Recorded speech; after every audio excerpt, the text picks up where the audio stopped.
Welcome to 5 star சமையல். இன்றைக்கி நம்ம தக்காளி சாப்பாடு எப்படி டிஃப்ரெண்ட்டான மெத்தடில் பண்ணுறதுன்னு பார்க்கலாம். இந்த மெத்தடில் பண்ணும்போது சாப்பாடு ஒன்றோட ஒன்று ஒட்டாமல் வரும், டேஸ்ட்டாக இருக்கும், குழந்தைங்களும் விரும்பி சாப்பிடுவாங்க. தக்காளி 4 எடுத்திருக்கேன், கருவேப்பிலை, பெரிய வெங்காயம் 2, புதினா, மல்லி, இஞ்சி பூண்டு பேஸ்ட்டு, பட்டை, கிராம்பு, சோம்பு, உப்பு தேவையான அளவு. கடாயை வச்சுட்டு எண்ணெய் ஊற்றிக்கோங்க. நல்லா எண்ணெய் சூடாயிடுச்சு. சூடானதுக்கப்புறம் இப்போ இது போட்டுடலாம். பட்டை, கிராம்பு, சோம்பு போட்டதுக்கப்புறம் கருவேப்பிலை, வெங்காயம்,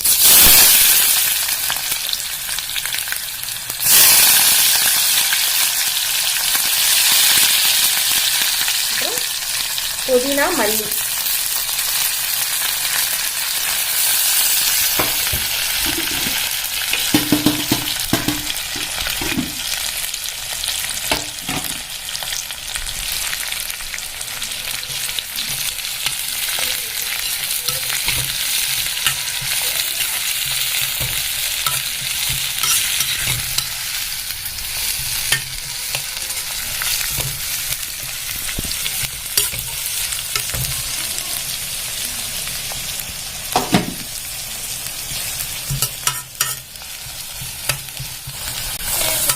வெங்காயம் நல்லா கோல்டன் ப்ரௌன் ஆயிடுச்சு. இப்போ இஞ்சி பூண்டு பேஸ்ட் போட்டுடலாம்.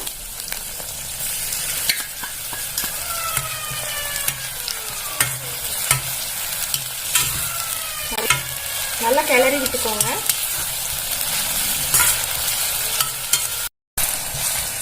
இஞ்சி பூண்டு பேஸ்ட் நல்லா வதங்கிடுச்சுங்க. இப்போ தக்காளி போட்டுடலாம்.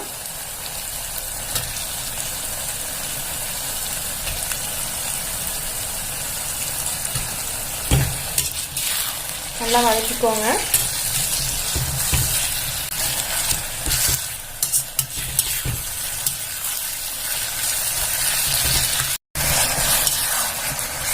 தக்காளி பச்சை வாசனை போற அளவுக்கு வதக்கிக்கோங்க. அப்பதான் கிரேவி நல்லா இறங்கும்.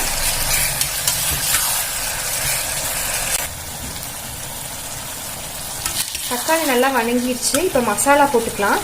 இதுக்கு நான் 1 ஸ்பூன் மிளகாய் பொடியும் 1 ஸ்பூன் கரம் மசாலாவும் எடுத்துருக்கேன். அப்பதான் உங்களுக்கு அந்த பிரியாணி டேஸ்ட்ல வரும். உங்க காரத்துக்கு தகுந்த மாதிரி நீங்க போட்டுக்கலாம். நல்லா மிக்ஸ் பண்ணி விட்டுக்கோங்க.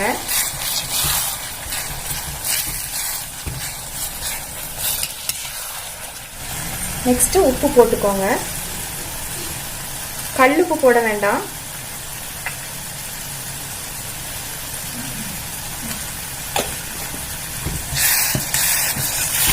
இது நல்லா ஃப்ரை ஆகணும்.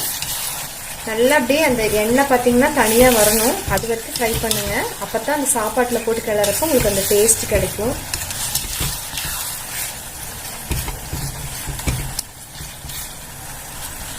சிம்மர்லேயே வச்சு நல்லா வணக்கிக்கோங்க.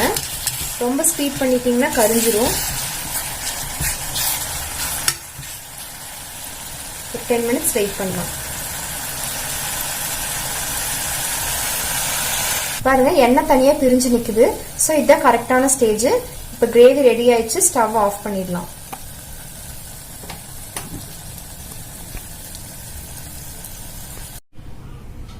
ஒயிட் ரைஸ் நான் ஆல்ரெடி ரெடி பண்ணி வச்சிருக்கேன். ஸோ இது கூட நம்ம இந்த கிரேவி போட்டு மிக்ஸ் பண்ணிடலாம். ஸோ கொஞ்சம் கொஞ்சமா போட்டு மிக்ஸ் பண்ணணும்.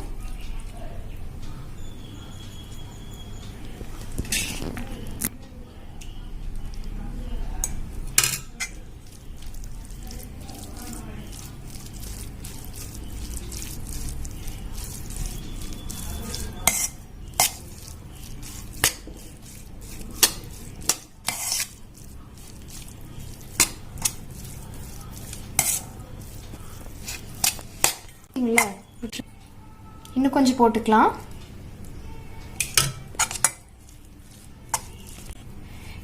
கொஞ்சம் கொஞ்சமா போட்டு மிக்ஸ் பண்ணிக்கோங்க.